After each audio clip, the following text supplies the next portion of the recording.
Good evening, Patriots, and welcome to another edition of the Douglas Ducote Show. You had many places you could be tonight, but you chose to be here with me, and for that, I am forever grateful. Thank you very, very much. We have a few things to cover tonight. Tonight's show is going to be a little shorter than normal because I have some family issues that are happening that I have to attend to. But anyhow, let's get right into it. I want to start off with something that's actually kind of sad.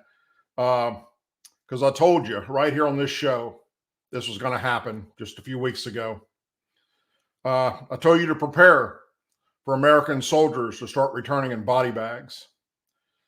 And that's exactly what Joe Biden's incompetence and his leadership is doing by digging us deeper and deeper into another war.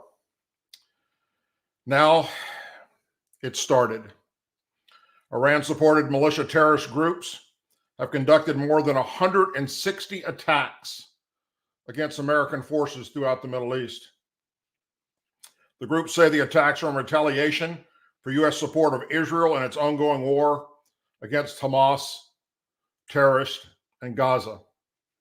The group receives all their weapons and their ammunition from the largest sponsor of terrorists in the world, Iran, who the Joe Biden administration has gifted with several $1 billion that was frozen by previous administrations.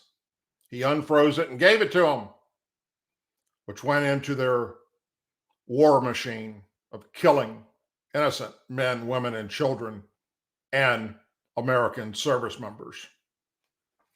The latest attack was done when the terrorists used an Iranian drone, killing 3 U.S. Army soldiers. Another 25 plus soldiers were severely wounded. The dead were 3 Army reservist soldiers from Georgia, 718th Engineer Company. They were Sergeant William Jerome Rivers. He was 46 years old and a resident of Carlton, Georgia.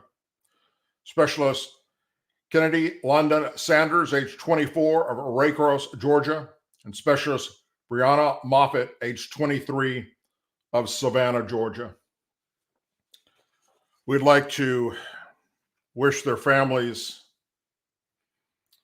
a speedy recovery in their pain and anguish that they face tonight, as do all Gold Star families and Blue Star families, for that matter, that have loved ones deployed.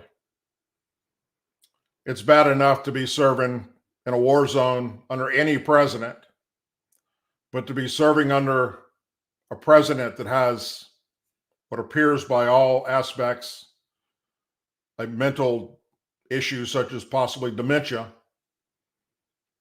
that's pretty damn bad. Because we all know that Joe Biden is not actually running this country. He doesn't have the mental capacity to do that. And I'm not going to make fun of the man. Social media is doing enough of that as it is. The man is where he's at today because of a mental disorder, which is what happens to some people when they get elderly.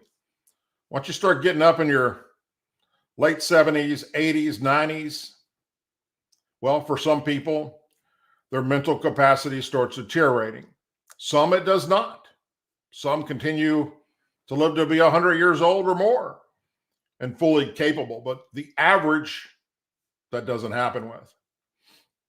So somebody's pulling the strings of this puppet in charge. It's not him. And that in itself is probably going to go down in American history as something that's pretty damn shocking. That America, for a period of years, was run by somebody that we don't know who they are. Some people say it's Obama. Some people say it's the laughing hyena, Harris. We don't really know right now. Maybe we'll find out in the future when books come out about it, or maybe a movie made about it.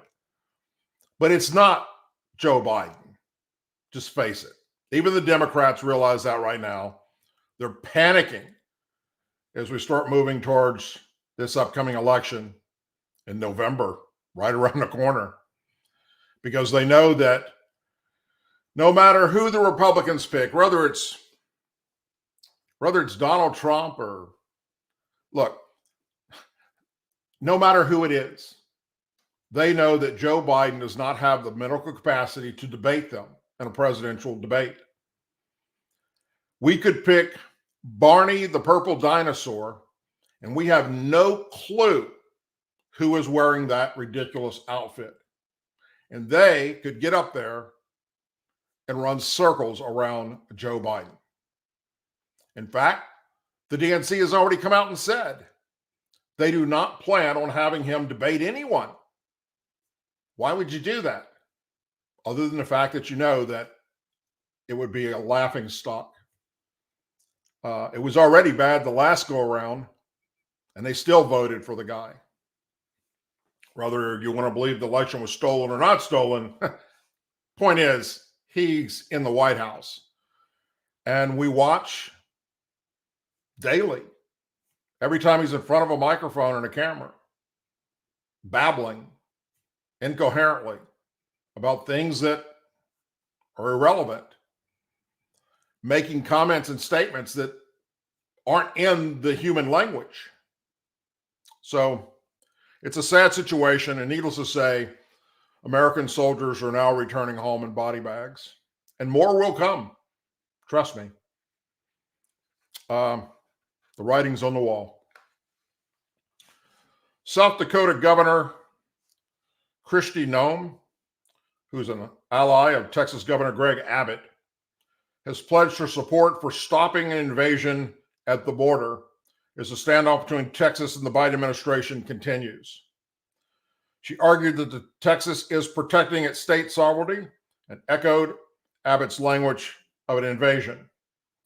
Republicans have been locked in a border policy dispute with the Biden administration since the president took office back in 2021, when he started turning around all of Donald Trump's policies that he had in place to stop that huge flow across our border. Abbott has taken measures into his own hands by installing obstacles to keep them from crossing the border, such as razor wire and floating barriers with razor wire wrapped around them. Texas has so far refused to allow federal agents to cut the wire in the key border areas of Shelby Park and Eagle Pass, Texas. This is despite a Supreme Court ruling that border agents could cut the wire put there by Abbott in what he calls Operation Lone Star. I'm proud of Texas and the actions that they are taking, Noem said in a recent release video. They are protecting the state sovereignty. I, as the governor of South Dakota, see the effects of Joe Biden's ignoring federal law and allowing this invasion every single day in my own home state.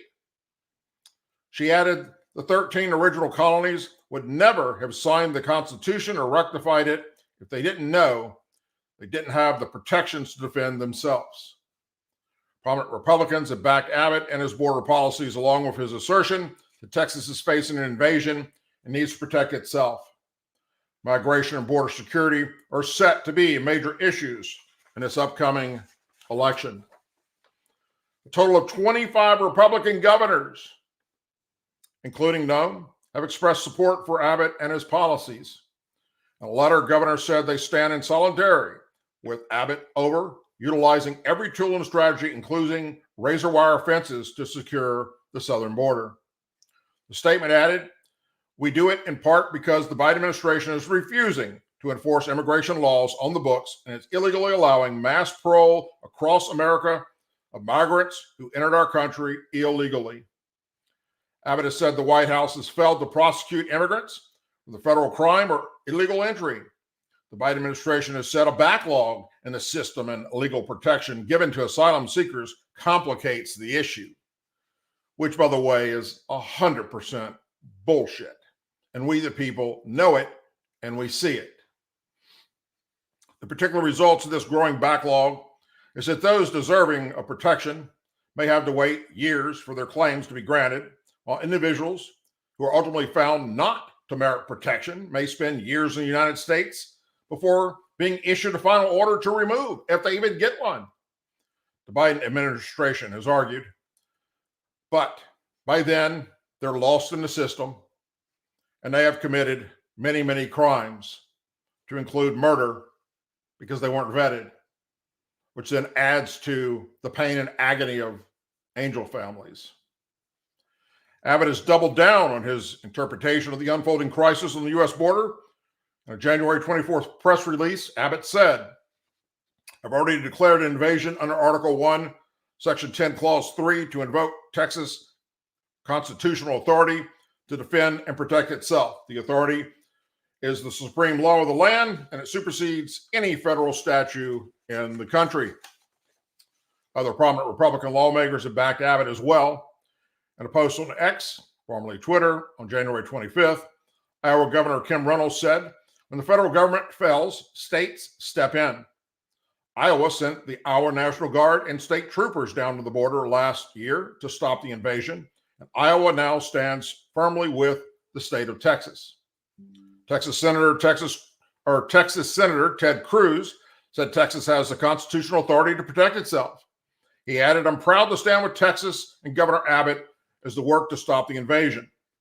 In his declaration, Abbott cited Article 4, Section 4 of the Constitution, which says the U.S. shall protect each state against invasion. And the federal government, under the direction of Joe Biden, has failed to do just that.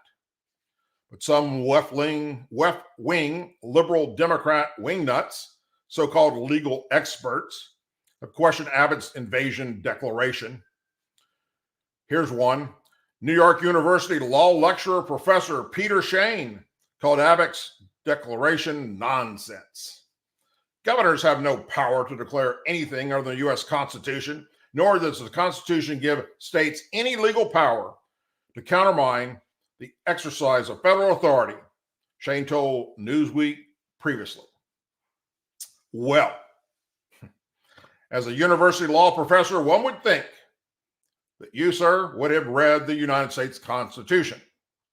But maybe you were hired for that job based on, your sexual orientation or the color of your skin, and not based on your education level. Either way, one or two things are happening.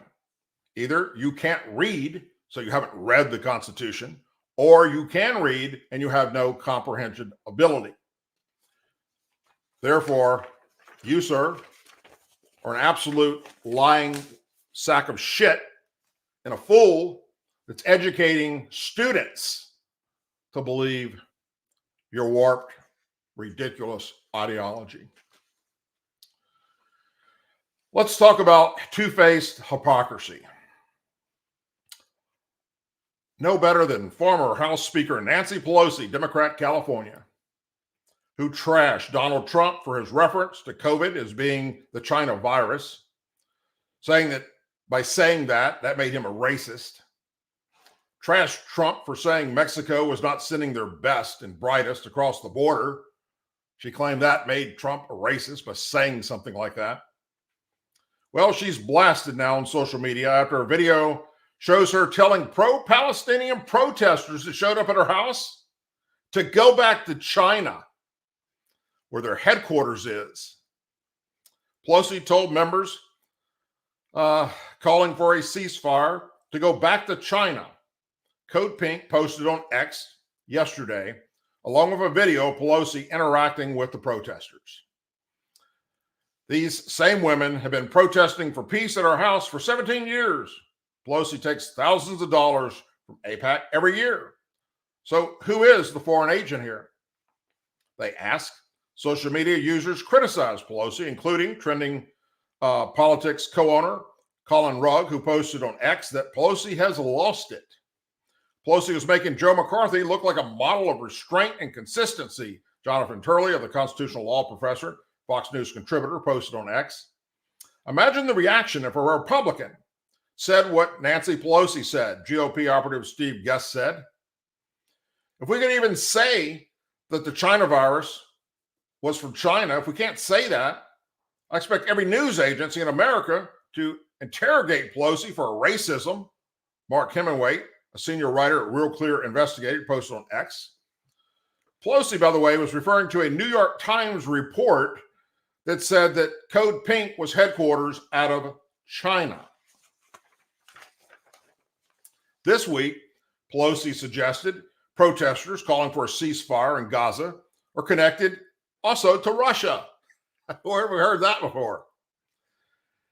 They are in front of my house all the time, Pelosi told CNN, who's the only people that will listen to her babbling mouth.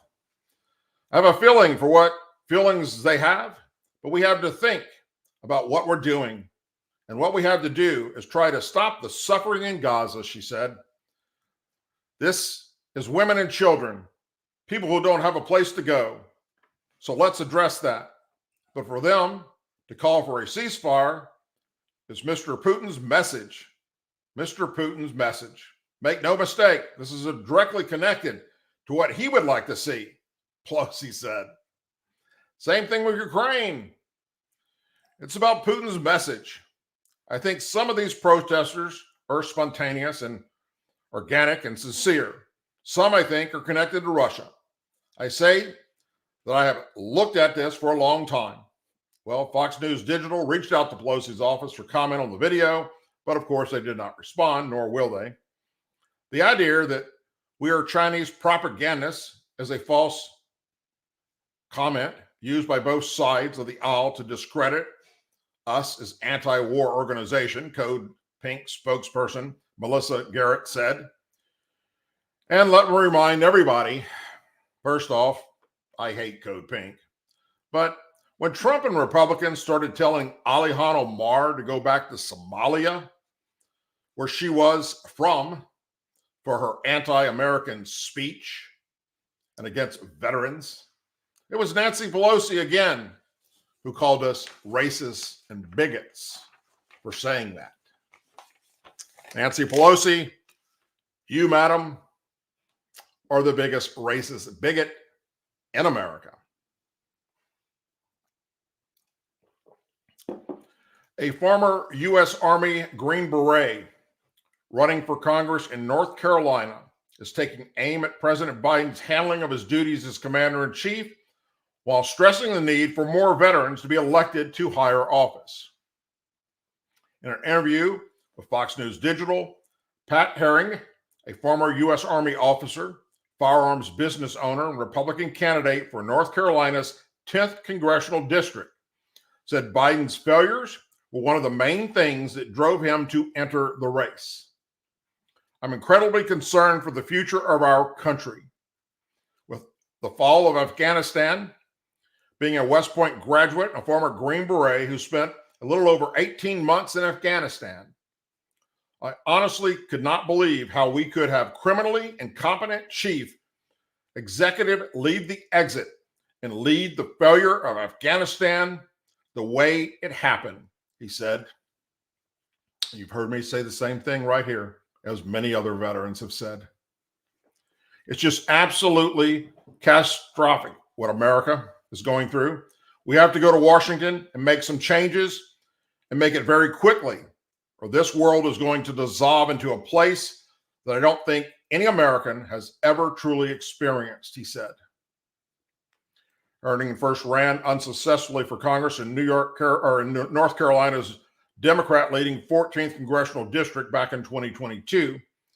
After graduating from West Point and being commissioned as an Army officer in 2009, he joined the infantry and completed Ranger School before being assigned to a Special Forces unit and a small combat outpost in Afghanistan.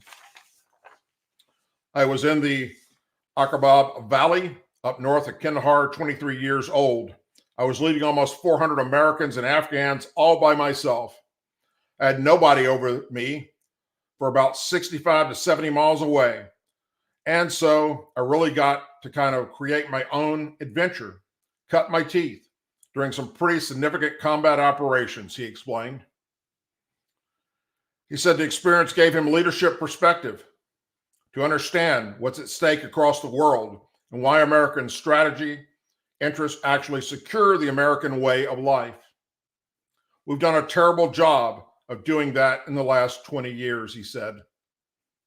I think we can do it much, much better. And I think when Americans fail to lead, the world burns. And boy, the world is burning today, he said.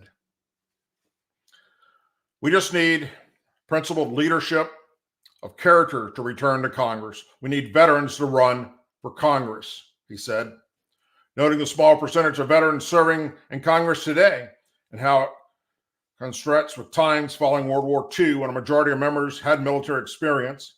We don't have veterans at the helm. We just have more go along, get along, same old lawyers, term career politicians who are just climbing the political ladder to the next level in Washington, D.C. We're going to have the same old problems that we've always had, he said. During his time in the military, he opened a small firearms business that he ran out of his double-wide trailer home, first selling to his friends and family before becoming popular and outgrew his family's kitchen table. My last deployment to Afghanistan, my wife actually built a warehouse behind the double-wide. By the time I got back, the warehouse was built. We'd already grown out of it. So my wife was an integral part of our ascent into the business world, he said.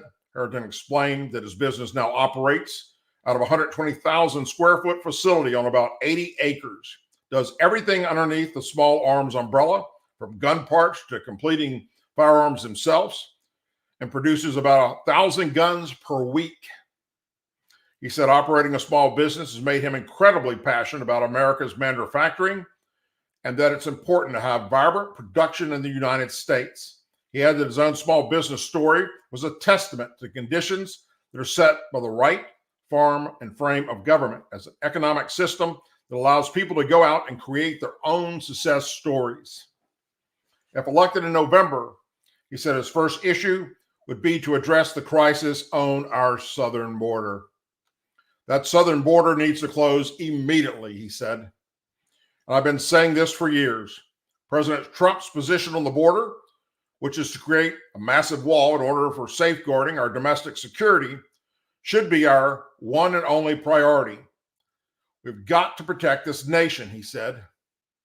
I think it's very clear the American people need the border shut down. We have 300,000 people a month coming across that border. We do not know who they are. We do not know what their intentions are. We know that we have dozens and dozens of folks on the terrorist watch list who just walked across our leaking southern border, and that's got to stop.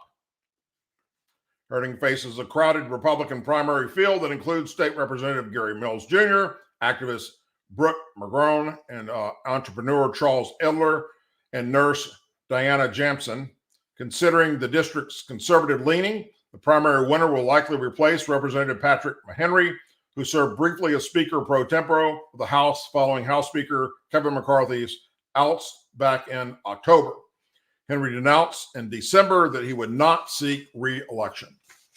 So this soldier is the type person that we need in Congress. It's the kind of person we need at 1600 Pennsylvania Avenue, to be truthful with you. I've always thought that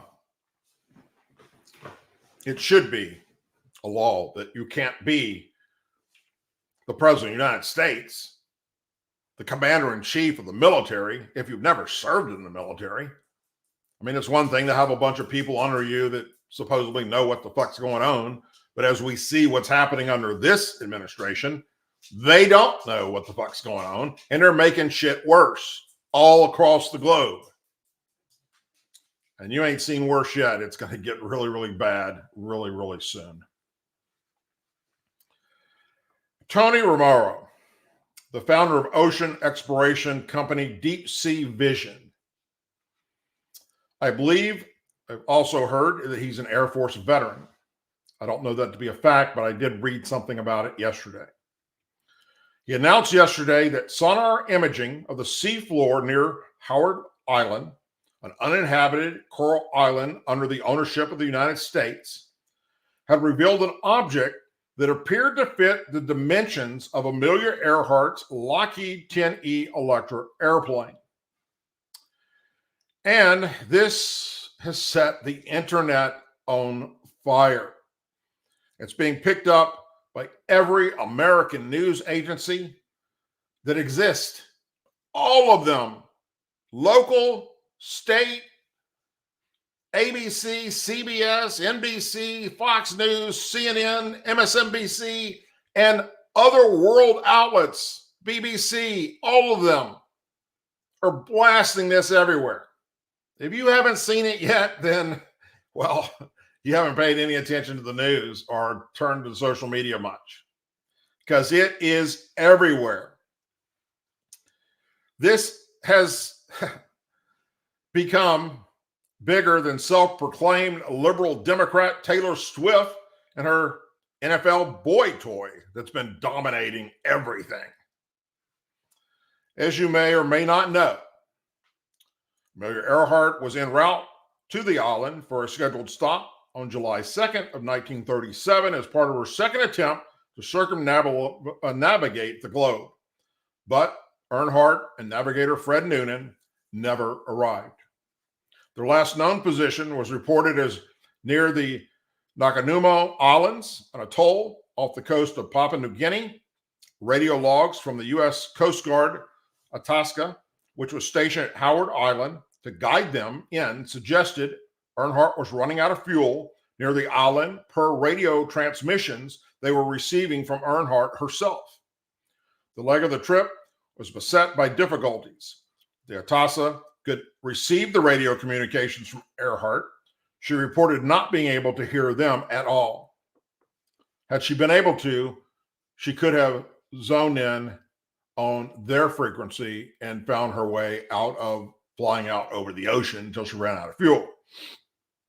The plane also crossed over the nearby international date line, leading to speculation that believing it was July 3rd may have thrown off their navigation. Now Romero says that he believes he and his team have located the missing plane around 100 miles west of Howard Island.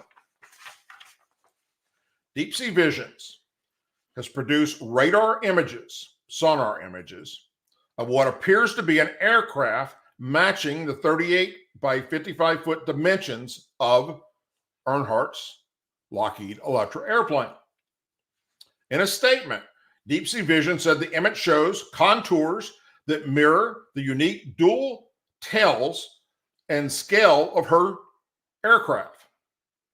The company said that it had pursued the dateline theory that by forgetting to turn the date back a day after a grueling 17-hour flight and using the stars to navigate, Earhart and her navigator Noonan would have been 60 miles to the west of where they thought they were to narrow down a search area.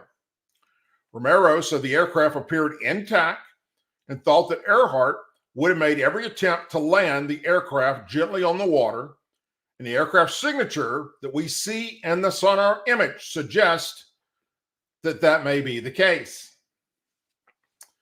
In the 87 years since her disappearance, Earhart's fate has been a source of conjecture and conspiracy theories, but if further exploration of the site was to confirm the object is her plane, it would finally put the mystery to rest. Dorothy Cohan, aeronautics career at the Smithsonian National Air and Space Museum, said it was intriguing by the potential discovery and that it merits another expedition of the Smithsonian Air and Space. So what I'm about to share with you is going to blow your mind. The fact that this is going where it's going is just... Earhart's near successful attempt to circumnavigate the globe in a small plane began in Oakland, California on May 20th, 1937. After reaching Miami, Florida on June 1st, she flew to Puerto Rico and along a northeast coast to South America before crossing the Atlantic. Although the first weeks of June, she crossed Central Africa before flying from Aspen, Ethiopia at the time, to Kharis, Pakistan. After a brief stop in India, Earhart flew through Southeast Asia, arriving in Lee, Papua New Guinea. Earhart and Noon took off from Lee around 10 a.m. local time on July 2nd and were due to land at Howard Island the following day, which, due to the international dateline, would have been July 2nd. From there, she had intended to fly on to Honolulu, Hawaii, before arriving back in Oakland, California.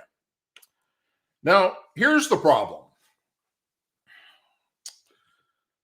That social media and the news are failing to understand, or those that do refuse to even question, is the sonar images that are all over the internet for everybody to see, to include the Smithsonian, the person in charge of the Air and Space Museum, for crying out loud, knows better.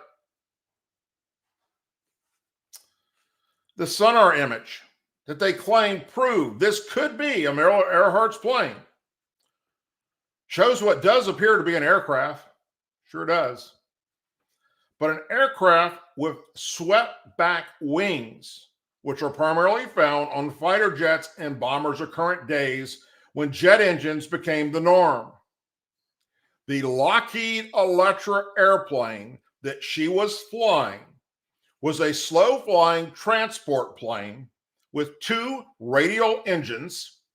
It was a prop plane, and it did not, I repeat, it did not have swept-back wings. The wings were straight out from the side of the airframe. So, what you see in the sonar images look like that, swept-back wings. That's the F-86. Many fighter jets have swept-back wings today, as do bomber aircraft, because of their speed they have to go at. This, my friends, is what Earhart was flying, the Lockheed Electra.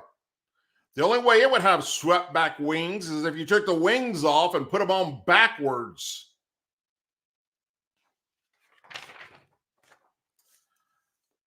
I asked you to go check out the images that are all over the internet. I'm sure it's an airplane. It's a jet. It's probably an F-86 or something like that. It's not Earhart's airplane. And the fact that all these news organizations across the globe are running with this story, oh my gosh, look, they have probably found her airplane. Anyone in the aviation industry that has seen these sonar pictures are saying the exact thing I'm saying. Now, look, I'm no expert, although I've spent my entire life in aviation, civilian aviation, military aviation. I was a flight engineer, flying aircraft. I was an aircraft mechanic. I assure you, the difference between her airplane's wings and the wings of what's in the sonar picture. Unless they just magically folded back and stayed intact all the way to the ocean floor. Otherwise, that's not her. I posted it on social media sites, and especially Facebook, and a lot of my friends I served in the military with and aviation are all saying the same thing. Damn, glad somebody spoke up and said it. How stupid is that they continue to push this theory, which is all fake news? Now, people are going to donate millions of dollars to this guy. And to go down there with a submarine and actually take a picture of it, and that's great. You know, we'll be able to at least find out who the plane belongs to, what type of aircraft it is. I don't know. Maybe that's a good thing, I guess, especially if we don't know and maybe somebody died in that. Let's go find out, okay? But stop saying it's our airplane, okay? Basic general knowledge of aircraft construction completely blows it out of the water. That's all I'm saying. Now, with that being said, there is an organization, and I'm not going to go into major detail about it, but I may do in the future, and maybe do a separate video about it because it's actually pretty intriguing. And I actually think they're on to something. But there is an organization, Tiger, that has, they started looking for Earhart's airplane years ago. And they started by looking at photo images that were taken at the time by aircraft that flew over all these islands out there. There's all kinds of uninhabited islands on the Pacific. And they couldn't actually go to each one, obviously. So they flew over them, tracking patterns, photographing, and they didn't see anything. But that was back then, all right? before they had the technology we have today. So they started looking at those images from back then. And lo and behold, if they didn't find an image that looks like right off the coastline, like literally 50 feet, appears to be an airplane that they could see in this film that the military didn't see back then. So they went to that area because if she saw an island, she would obviously try and land next to it. If there's too many trees on the island, she can't land on the island. She could land at least near the coastline and swim to shore. So that's a good theory to go with, right? So they went there. And of course, there's no airplane to see. What they thought was a landing gear sticking up out of the coral, it's not there anymore. Of course, the plane by this time with hurricanes and storms would have been washed out to sea. They sent sonar down. They sent divers down. They sent subs down trying to find something. They haven't seen it yet. But what they did find on the island was a woman's makeup compact case. Back then, there were these little round cases of makeup. You open it up and it's a mirror on one side and makeup in the other, which fits the era of Amelia Earhart. They found other items on the island. They found a shoe or part of a shoe that fits the last known shoe that her navigator was wearing on his foot. The biggest thing they found was a piece of sheet metal, aircraft sheet metal with rivet holes all the way around it, a patch that would go on an airplane. Where did that come from? So they went back and they looked at pictures, thousands of pictures of Earhart's airplane to try and determine if they could find that patch somewhere on that aircraft.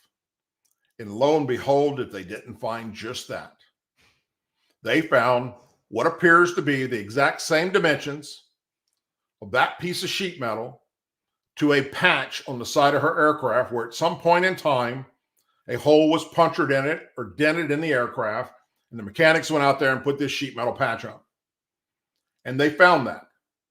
And it was being used for whatever, maybe to use it to signal airplanes above to get glare, or maybe they used it to cook on. I don't know what they used it for. They found pieces of plexiglass that are a type of plexiglass that were aviation plexiglass that were in the side windows of aircrafts back then. So, and there were many other items that they found that fit the criteria of that time. And then at one time in history of the world, there was a tribe that lived on the island well after Earhart.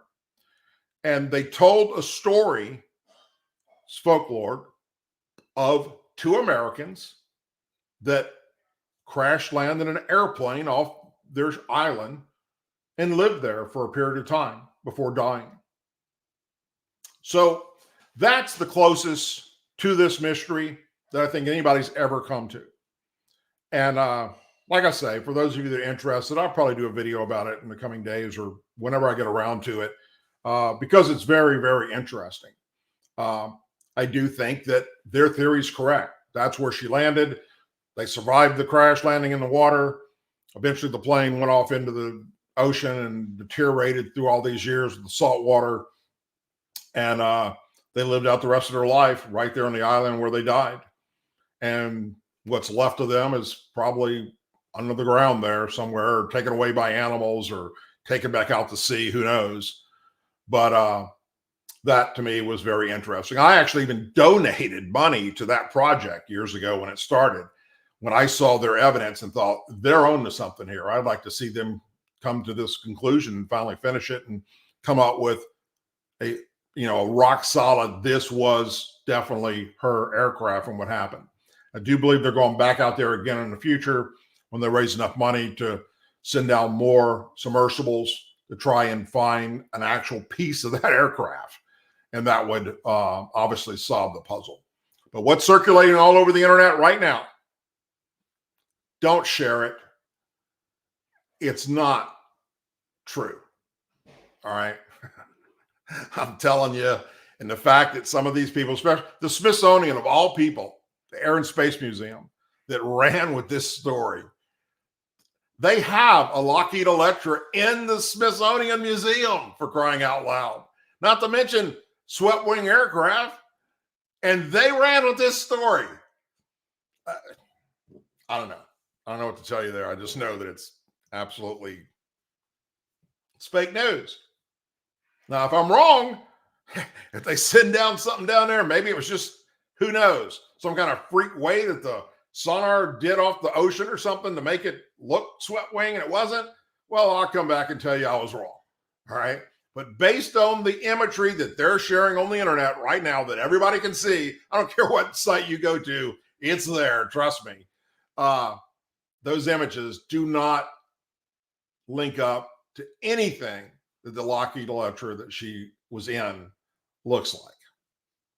Anyhow, you got a lot of places to be tonight. Chose to be here with me, and for that, I'm forever grateful. I'm going to go ahead and end the show a little early tonight, like I was telling you in the beginning. We just lost a family member that passed away. And I also have some other things that are going on that I'm trying to get ready for this border trip we're going to do. A lot of issues that I got to take care of and handle here before we get on to that mission. In the description of this show, as well as all of my videos, you can see the places you can follow me on social media besides here. Please do so. I'll follow you back. That's how this works. I'm on Twitter. I'm on Instagram. I'm on LinkedIn. I'm on Facebook. I'm on or X. I'm on, I'm on Rumble. I'm on Truth Social, plus obviously here. I also have another YouTube channel that a lot of people don't know about. It's called Charlie Hotel 47. Go check it out. It's a lot of videos of history of stuff that I've participated in, whether it's combat operations or going to museums across the world, aviation museums, military museums, things like that I've done. It's all pictures that I've taken myself that I put there. I haven't put anything there in a while because I've been very busy doing stuff with this show and other things, and we moved. And you know, those of you that follow me know everything that we've been through in the past few years with hurricanes and floods, and it's been a roller coaster, trust me. But I will be back to putting up more stuff there in the future. Charlie Hotel 47, go check it out. If something breaks between now and the next show, I'll be sure to put out a video about it, or I'll do a live broadcast. Other than that, my friends, I hope that you have a blessed evening. I plan to be back here on Thursday night for another live show. I hope that you will join me. Hope that you will tell your family and friends about the show and share the videos, share the show, and share the channel. Please subscribe if you haven't already done so. As always, please say a prayer for our brave men and women serving in the United States military, our veterans, our law enforcement officers, our first responders and their families, our angel families, our blue and gold star families in our country. May God bless the United States of America, and may God bless each and every one of you. Take care, everyone, and I'll be seeing you soon. I'm out.